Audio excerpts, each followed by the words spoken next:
Twitter owner Elon Musk labeled National Public Radio, this is Twitter's label, state-affiliated media.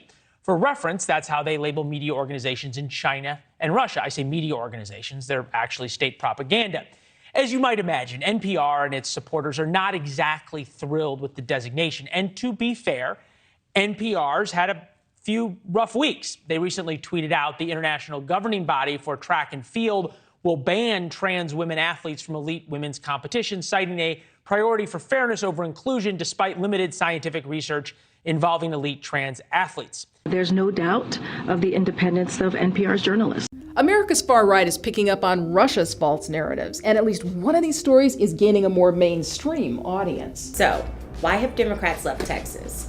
Well, they wanted to stop voting restriction bills from passing the state legislature, and leaving was one way of depriving Republicans of the necessary number of bodies needed to call a vote. The bills are among several Republican efforts to make it harder to vote.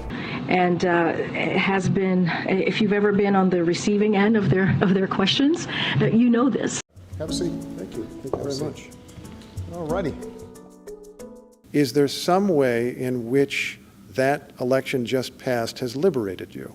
You know that they have their independence in journalism. NPR journalists work diligently to hold public officials accountable and inform the American people. The hard-hitting independence nature of their coverage speaks for itself.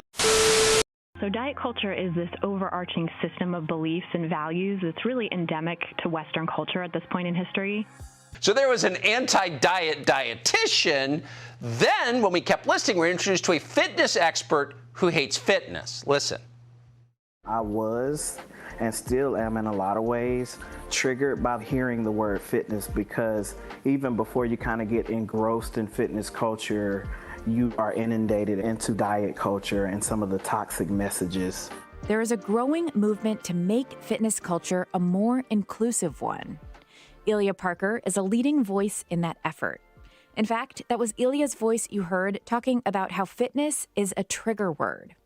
Ilya is a physical therapist assistant, a certified medical exercise specialist, and the owner of Decolonizing Fitness. If you're going to your doctor, one thing is that you do not have to be weighed. It is your right to decline to be weighed.